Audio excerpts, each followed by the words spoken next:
Over the past two NFL draft classes, Philadelphia Eagles general manager Howie Roseman has invested significant resources in building out a disruptive two-deep along the interior of the defensive line. Jalen Carter, chosen by the Eagles number 9 overall in last spring's draft, is well on his way to becoming a top defensive rookie of the year candidate, while Jordan Davis is becoming a behemoth against the run with 37 tackles and 2.0 sacks 1 year after being chosen number 13 overall. Selecting Carter and Davis out of the University of Georgia the past 2 seasons underscores Roseman and the Eagles' organizational philosophy of prioritizing dominance along both lines of scrimmage. Those 2 picks also keep 2 key contributors on team-friendly rookie contracts for up to the first 5 years of their careers. Meanwhile, Carter and Davis's emergence could allow Roseman and the Eagles to move on from veteran All-Pro Fletcher Cox and his high-priced contract to keep building out the roster elsewhere. That's exactly what former NFL Executive of the Year Jeff Diamond suggests the Eagles could do,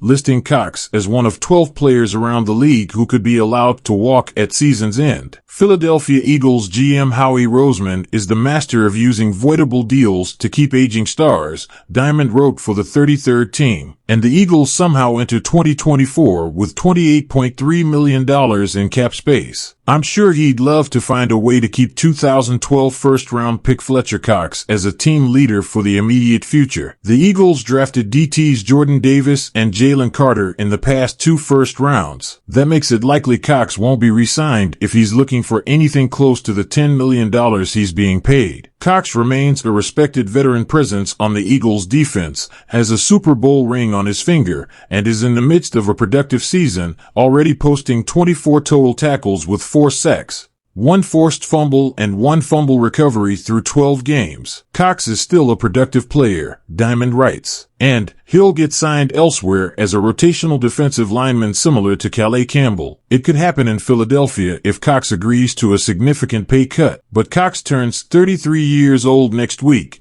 and it's time for Davis, 2.5 sacks, 32 tackles, and Carter, 4.0 sacks, 26 tackles, to be the Eagles' long-term starters at defensive tackle. Suddenly the Eagles are facing some major adversity 1 year after racing to the top of the NFC and into the Super Bowl. After falling to the Dallas Cowboys, the Eagles slipped from the number 1 seed in the conference and from their perch atop the NFC East, all the way to the number 5 seed with 4 games remaining. Losers of 2 consecutive games against the Cowboys and San Francisco 49ers, teams they very well could face as late as the NFC Championship game, the Eagles need their veterans to steady the ship. I've been part of teams where the dudes in the locker room do something about it, and I've been part of teams where it kind of crumbles, Cox said, via Martin Frank of the Delaware News Journal. Now it's time to see the real leadership and the real players, the guys that are elite on this team, myself included, step up and do something about it and get this team another win. Cox and the Eagles will aim to get back on track Monday night against the Seattle Seahawks.